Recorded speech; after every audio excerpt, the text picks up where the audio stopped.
किसी समय में, किसी युग में, जिस समय द्वापर में राधा ने कहा मेरे से तो कोई संतान तो हुई नहीं, प्रेमिका थी, शादीशुदा नहीं थी। कृष्ण भगवान से प्रेम था। प्रेम कोई चीज अलग है। उनके अंदर कोई संकल्प उत्पन्न था। बोले संसार में आए तो कोई निशानी तो होनी चाहिए। तो कृष्ण भगवान क्या नहीं थे, वो सच्चिदानंद घन, वो सब कुछ जान सकते हैं। वो योगी राज थे, महायोगी थे, त्रिकालदर्शी थे। उनके अंदर कौन सी कोई बात भी नहीं छुपी। लोग बागों ने इस चीज का चर्चा भी की। कहीं कहीं बैठ करके गोपियों ने और माता जसोदा के साथ और गोपियों की आपस में जो गोष्ठी होती थी तो कहते थे उस कन्हैया की बात करोगे वो कहीं ना कहीं तो छवि जाएगा। जैसे आप मीठा कितने भी मंजिल पे ले जाना, हाँ मीठा कितनी भी छुपा करके रख देना, वो चीटी पहुंची गई। एक बहुत बड़ी चीटी है जिसको उनका कृष्ण ने उनको आशीर्वाद दिया, क्यों चीटी वहां पहुंच जाएगी, बस एक ही जगह नहीं पहुंचेगी जहां पानी होगा। तो उन्होंने कही आने वाले कलयुग में मैं आपकी इच्छाओं को पूर्ण करूंगा। आप राधा होंगी, मैं तुम्हारा बेटा हूंगा, तुम्हारा नाम भी राधा ही होगा। तो श्री गुरु महाराज जी तेरी में माता रानी के पुत्र और उनके पिताजी का क्या नाम है? महाराज जी के जंगली निवासी भगवान थे राधा रानी। राधा तो उनकी माँ थी। बेले राम।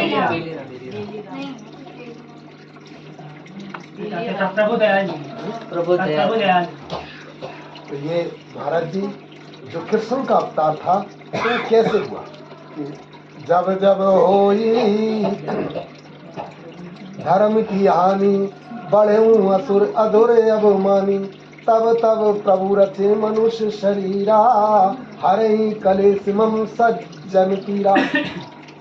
ये भगवान जब चाहे, जब जिसके शरीर में चाहे उसमें प्रकट हो सकते हैं। इनकी बाल लीला बता रहा हूँ। जो लीला भगवान श्री कृष्ण ने की वही लीला इनकी थी। जब इनका जैसे आज हमारे बसंती जी ये जो हैं, जो आज का जो दिन है, आज इन्होंने नामदान दिया था। नहीं बर्थडे अब समझ लो, मैं जो बता रहा हूँ, जो ये बर्थडे मनाया जा रहा है ये बर्थडे नहीं, ये जन्मदिन।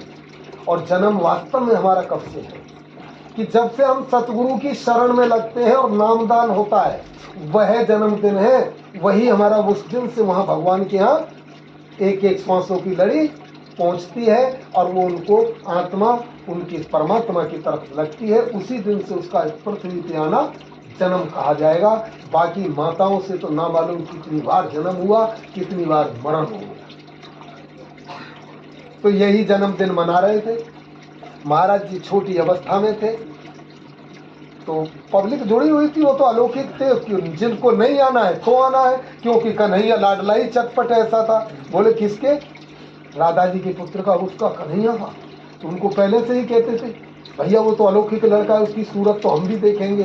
जो नहीं जानता था, और उसकी सूरत देखने से ही काम बन जाते हैं। ऐसा मेरे महाराज जी का प्रभाव था बचपन में। उनकी सूरत देख लेंगे, उनके दर्शन कर लेंगे, तुम्हारे काम सब सफल हो जाएंगे। कोई दुखियारी है तो वो भी आ रही है, सुख वाली है तो वो भी आ रही है, बोले धने निर्धन है तो वो भी आ रहे। तो वहां तो भीड़ लग गई।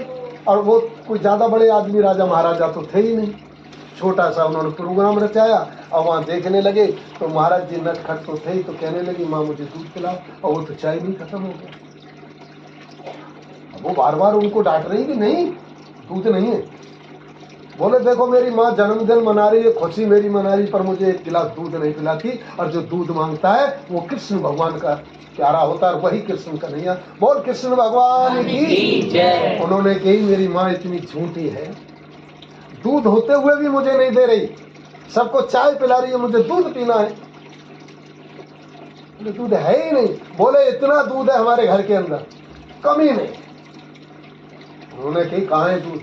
बोले जिस बर्तन को भी उठाया उसमें दूध पाया। जिस बर्तन को उठाया वहां की जो संगत थी, बोले है दूध तो लाओ, मैं ही ला के दे दूं। किसमें कि जिसको भी उठा के लाओगी वही दूध हो जाएगा।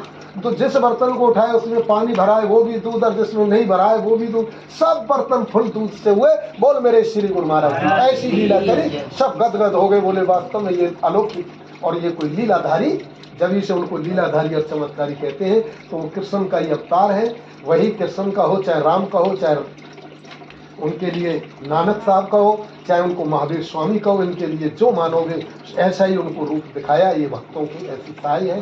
तो हमारी बहन जी ने बहुत अच्छा भजन के माध्यम से अपना हाजिरी लगाई, और ऐसी कल्पना करी जाती है। जब अभी ये भजन गाया ना आपने, जब हम आँख मीचते हैं, जब उसके ध्यान में मगन होते हैं, मेरे कृष्ण मुरली वाले के कैसे होठ होंगे, ये कल्पना की है।